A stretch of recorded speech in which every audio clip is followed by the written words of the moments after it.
Hey everyone, Luke here with another video. In today's video, I want to talk to you about how you should handle a return when you sell phones in person. Let's go.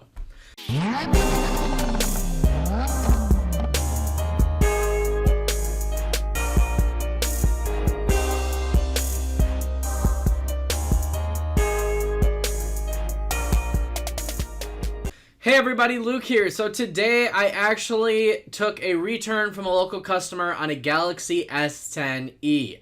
Now, I sold this phone yesterday. I tested it with the customer in person. It's an AT&T phone originally. When I originally bought this phone, I had an assumption that it was possibly financed. However, the IMEI did come back clean and clear. So I decided to sell it locally. I believe I only paid around $300 or $350 for this S10e. Now, recently I did buy an S10, which you guys probably saw in my earlier videos. I bought an S10 and made some pretty awesome profit on that. So what I've been doing lately is when it comes to Samsung devices, I've actually been trying to sell them locally because for whatever reason, Samsungs actually have a higher resale value locally in my area than they do online on eBay or to private buyers or private buying companies. So that being said, I purchased this Galaxy S10e actually from the Solaris shop owner in the mall here in my area. I have a pretty good relationship with them, and I actually constantly buy phones from them.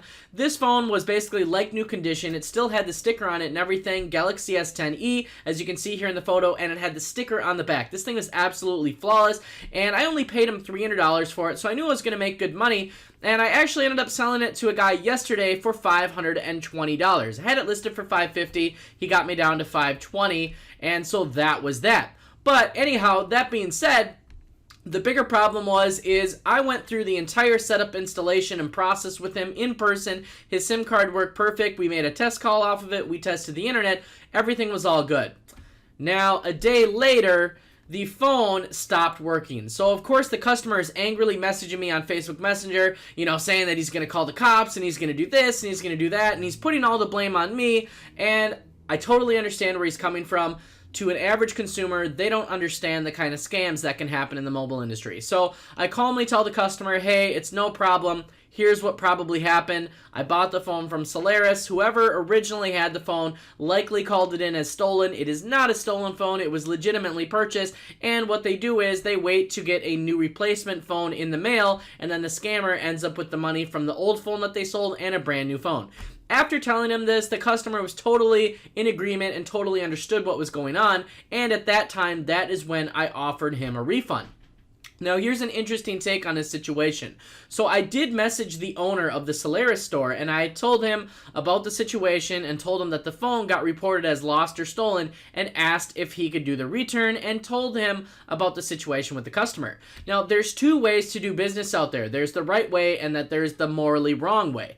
So here's the complicated situation with buying and reselling phones locally. So legally, if you sell a phone on Craigslist or on Facebook Marketplace, and let's just say a day from now or a week from now or a month from now, the phone gets blacklisted or it just gets blocked by the network for whatever reason, you don't technically have to give the seller or the buyer a refund because Craigslist and Facebook are as-is marketplaces. They don't come with any guarantees. You're not a phone dealer. You're not a car dealership. You don't offer a warranty with the phone. And if the person does threaten to call the police on you, the most that the police are going to do is say, okay, well, we're sorry to hear that. Go take them to civil court. And the chances of somebody actually doing that over a phone is probably, 1 out of 10. Probably not going to happen. And even then, at that point, I've seen cases on court shows where basically the people say, too bad, too sad, it is what it is. You bought a used phone or you bought a used item and there was no guarantees on that. So that's the wrong way to do business, and that's actually what the Solaris owner told me. He actually told me, I don't really care. They can't do anything, so don't give them a refund. And I thought that was really off-putting, just seeing a franchise owner actually say that they didn't care about the customer and that they said don't give them any kind of refund or replacement or anything. So it was kind of shocking to me.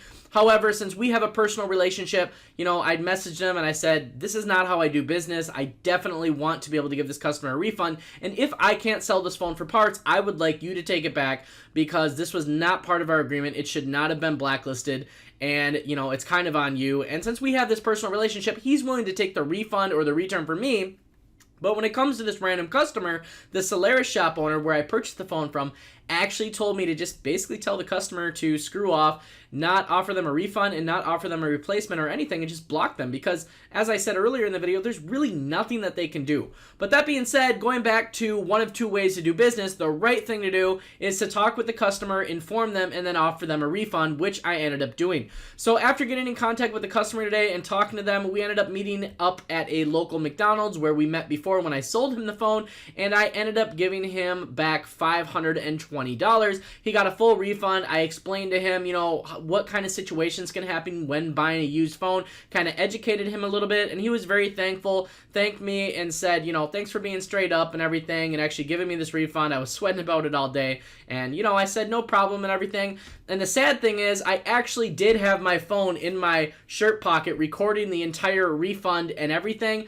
However, my phone had low battery and it cut the recording off at 59 seconds, and I started recording when I left my house, so never even got any of it. Was super disappointed in that. I was hoping to have an awesome video for you guys today, but unfortunately I didn't. And the reason why I thought this would be a cool video is because I don't have this happen very often. Not very often do I sell phones locally that end up getting blacklisted. It was a surprise to me, it was a surprise to the customer, and this is just one of the many situations that can happen in phone flipping. That's why it's important to know the basics, know the advanced stuff, and know how to deal with people, negotiating, etc. Because the customer was very angry when I first started talking to him, but when I explained everything and told him how things can happen and that it's kind of out of my hands, he completely understood, and I also gave him a refund. On top of that, now what I'm going to do with this phone is I'm going to be selling it for parts, and if I can't sell it for parts, I'm going to return it to the Solaris shop owner. Like I said, we have a good kind of personal relationship, so he's willing to actually give me a refund on it, so all is well and everything will be all good. But